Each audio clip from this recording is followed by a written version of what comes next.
In our first story, there was a bakery owned by Mrs. Wilson. It was famous for its delicious cookies. People from all around town loved to visit her bakery for a sweet treat. One day, a new bakery opened across the street. It was run by a man named Mr. Baker. He was envious of Mrs. Wilson's success and wanted to become the most popular bakery in town. Mr. Baker tried many ways to attract customers, but nothing worked as well as Mrs. Wilson's bakery. So he came up with a sneaky plan. He decided to steal Mrs. Wilson's famous cookie recipe. Mr. Baker pretended to be a customer and secretly took photos of Mrs. Wilson's recipe book when she wasn't looking. He then started making the same cookies and claimed that his were the original and best. Mrs. Wilson noticed that her sales were dropping. She couldn't understand why until one of her loyal customers told her about Mr. Baker's cookies. She was heartbroken to know her recipe was stolen. Mrs. Wilson was upset, but she didn't want to confront Mr. Baker directly. Instead, she came up with a clever plan. She decided to create a new cookie, one that was even better than the original. Mrs. Wilson worked day and night, experimenting with different ingredients. Finally, she found the perfect combination. The secret ingredient was something very special, but she kept it a secret. She introduced the new cookies in her bakery. They were a hit. People loved them even more than the original. The news of her amazing new cookies spread quickly. Mr. Baker tried to find out the new recipe, but Mrs. Wilson had learned her lesson and kept it well guarded. Mr. Baker's sales began to decline rapidly as everyone flocked to Mrs. Wilson's bakery. In desperation, Mr. Baker decided to accuse Mrs. Wilson of stealing his recipe. He went to the town council and demanded that they shut down her bakery. The town council decided to investigate. They talked to many people in the town and soon realized that Mr. Baker was the one who had stolen the recipe from Mrs. Wilson. The council reprimanded Mr. Baker for his dishonesty. They ordered him to stop using the stolen recipe and issued a fine for his unethical behavior. The community rallied around Mrs. Wilson. They loved her new cookies and respected her for handling the situation so gracefully. Her bakery became more popular than ever. In a small, peaceful town nestled in the lush green hills, there was a modest bakery known for its delicious pastries and warm, welcoming atmosphere. The owner, Emily, a kind-hearted woman in her mid-30s, had inherited the bakery from her father. She ran the business with love and dedication, making it a favorite spot for locals and tourists alike. One sunny morning, a wealthy businessman named Mr. Richards moved into town. With a sharp eye for opportunities, he noticed the popularity of Emily's bakery and saw potential for his own gain. He approached Emily with an offer to buy her bakery, intending to turn it into a high-end cafe. Emily, deeply attached to her father's legacy, politely declined his offer. Mr. Richards, unaccustomed to being refused, felt his pride wounded. Determined to acquire the bakery by any means, Mr. Richards began a series of underhanded tactics. He opened a lavish cafe right across the street, offering similar pastries at lower prices. He spread false rumors about the quality of Emily's baked goods, and even attempted to lure her employees away with the promise of higher wages. Despite these challenges, Emily remained steadfast. Her loyal customers continued to support her, touched by her determination to uphold her father's legacy. However, the pressure began to take a toll on her business. Sales declined, and Emily struggled to keep the bakery afloat. Meanwhile, Mr. Richards relished his apparent victory, confident that it was only a matter of time before Emily would be forced to sell. What he didn't count on was the resilience and creativity of the small town community. Emily, though disheartened, was not one to give up easily. She decided to fight back, but in her own unique way. Instead of confronting Mr. Richards directly, she started innovating. She introduced new, unique pastries and bread that her competition couldn't replicate. She organized baking classes and community events, turning her bakery into more than just a place to buy bread. It became a hub of community activity. Word of her delicious new creations and heartwarming events spread like wildfire. People from neighboring towns started visiting, eager to experience the charm of Emily's bakery. Her business began to flourish once again, much to Mr. Richards' dismay. Realizing he was losing customers to Emily's renewed popularity, Mr. Richards tried to copy her ideas. However, he quickly discovered that what made Emily's bakery special wasn't just the food, but the sense of community and warmth she provided, something he couldn't replicate with his business tactics. As weeks turned into months, Mr. Richards' cafe saw a steady decline in business. He had invested heavily in his efforts to outdo Emily and was now facing financial strain. His attempts to undermine Emily had backfired, leaving him with a failing business and a tarnished reputation. Emily, on the other hand, continued to thrive. Her success was not just in her increased sales, but in the love and respect she had garnered from the community. Her bakery had become more than a business. It was a symbol of perseverance and the power of community spirit. Eventually, Mr. Richards, defeated and humbled, decided to leave town. Before he left, he visited Emily's bakery one last time, not as a rival, but as a customer. He tasted one of her famous pastries and finally understood what he had been up against all along. Not just a bakery, but the heart of a community. As he left the bakery, he quietly apologized to Emily for his actions. Emily, with a gracious smile, accepted his apology, knowing that the greatest victory was not in defeating Mr. Richards, but in preserving the legacy her father had left her and in strengthening the bonds within her community. The bakery continued to prosper, a testament to Emily's resilience and the town's unwavering support. It stood as a beacon of hope and unity, reminding everyone that sometimes the sweetest revenge is not in defeating your enemies, but in thriving despite their efforts to bring you down. Next story is that of an American city. Nestled among high-rise buildings and neon lights, there was a popular bar known as the Midnight Owl.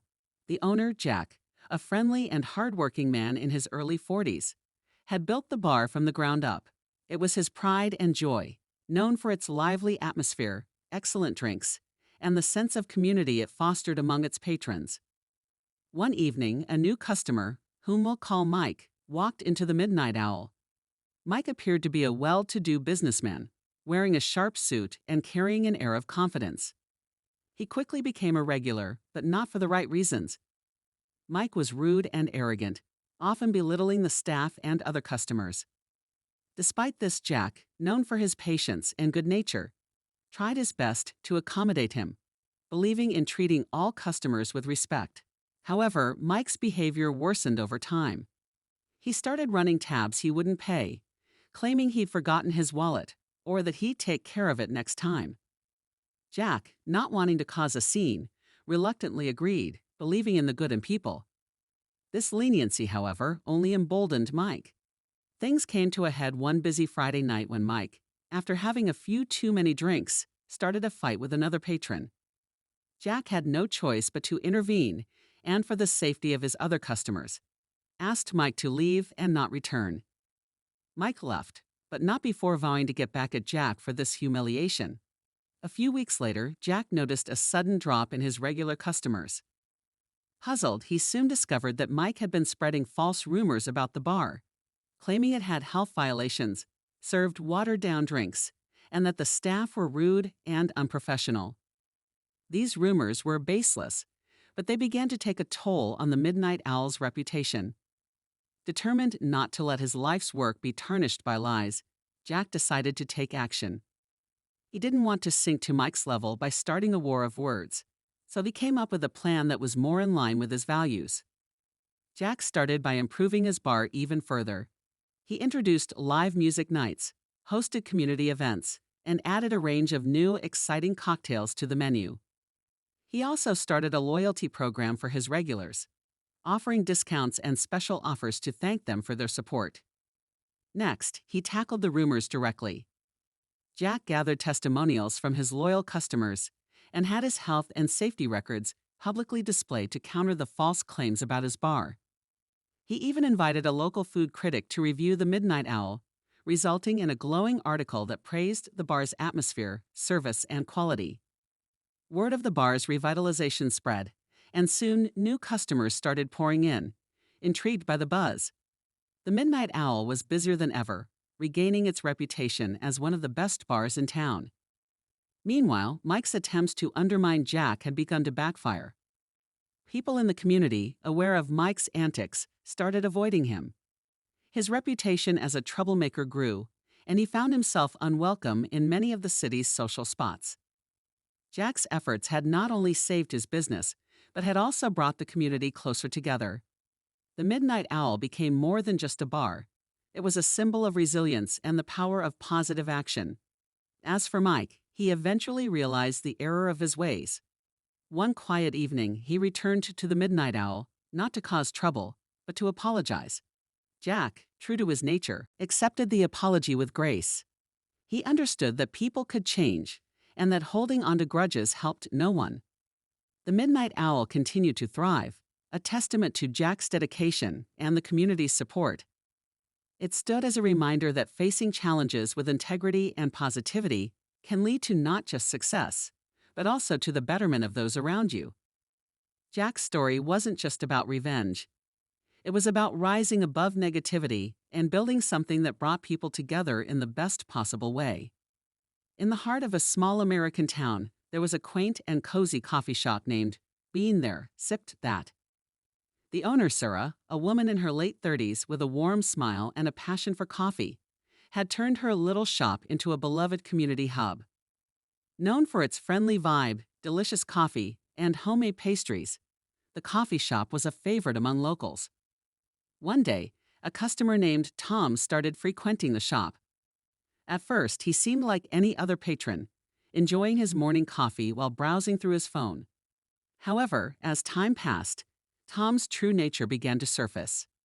He would complain incessantly about trivial things, the coffee being too hot, the pastries too sweet, or the music too loud. Despite Sarah's attempts to accommodate his complaints, Tom remained perpetually dissatisfied.